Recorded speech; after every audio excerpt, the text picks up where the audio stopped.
Hi, I'm Sad Panda, as this is the commentary for episode 2. The idea of Doug Walker was brought by Welshie, and I think it went pretty well. Jeez. The theme song, I was jealous because I thought, wow, everybody got a theme song and I don't. I'm making theme song for a lot of people and I don't have one. So I came out with this pretty quickly, it's only 20 seconds. But I think it resumes the show pretty well because it's only 20 seconds. It's really fast. The first 10 seconds make sense, just ask question and give answer. And the last 10 seconds of the song make no sense at all. It's really the episode in a nutshell. Well, she again, being very manly as usual. Don't forget Han, that's important.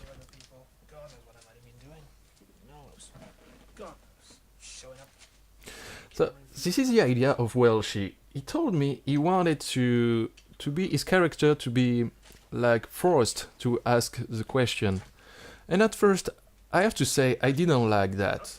When he showed me the first episode, I was like, I don't like that idea because I wanted them to be like buddies or a duo, you know, but I don't want them to be in conflict every time. But after watching the first episode 2 or 3 times and watching episode 2, I thought it was a very good idea. It made it funnier. So yeah. And about Sifera, on the first part, I never asked him to be in the video. Well, she did that by himself. And when I saw, he didn't even told me he would do that.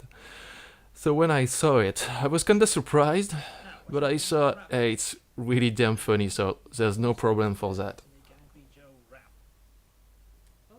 Angry Joe rap.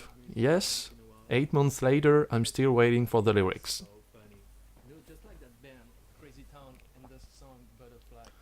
So in this part, sometimes when I ask someone to make a cameo, it's because I know them, and I know their sense of humor, we chat a lot on Skype and stuff.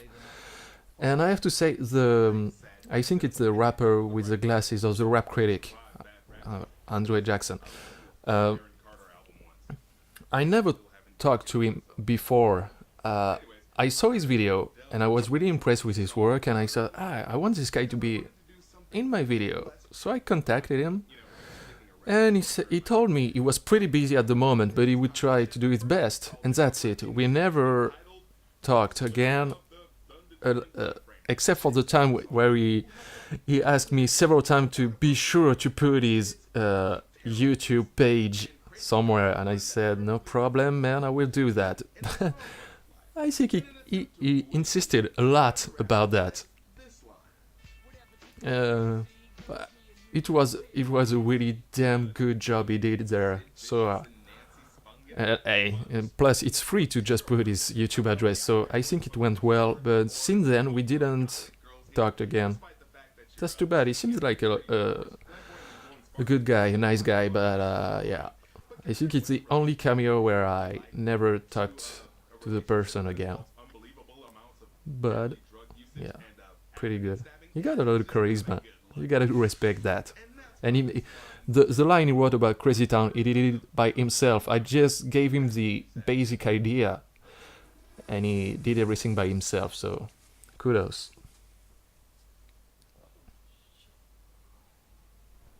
About the microphone joke, if you pay attention, you can see it change places every time I'm on camera. And at some point, I try to have the microphone directly stuck into my crotch. But then I came to the conclusion that it would make weird sound if I moved, so I had to stay still, and it was shitty. Obscurus Loop, it's one of the person I didn't knew before this video. I just watched her work, Obscurus Loop Presents, and you should do too if you haven't already. So I never talked to her before, and I just came to say, hey, can you be in my next video? Here's your lines. And she read that, I thought it was pretty funny, and she made a really good job. Again, me having, hey Didi, I forgot to shoot a scene where I say, I send you a goat. I'm a fucking dumbass sometimes. But again, Obscurus Lupa, really great job, really great girl. We keep in contact and work on some stuff.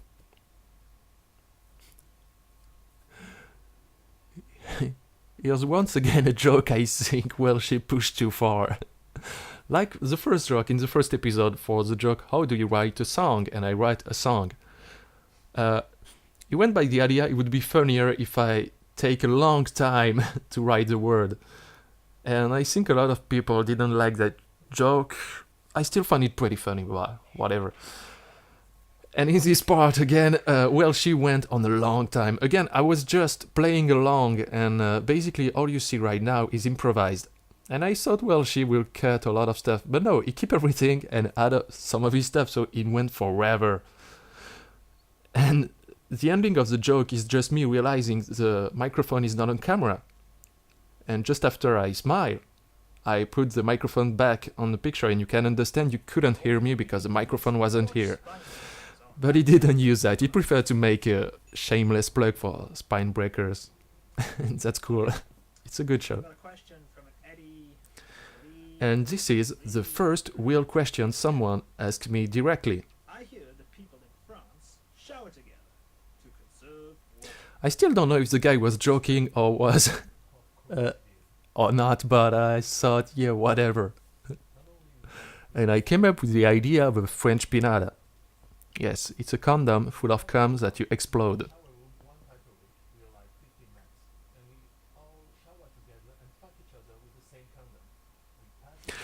By the way, I complain a lot about my acting because the bad part of having a lot of cameo is that you realize pretty quickly you're a bad actor because, well, she put a lot of energy.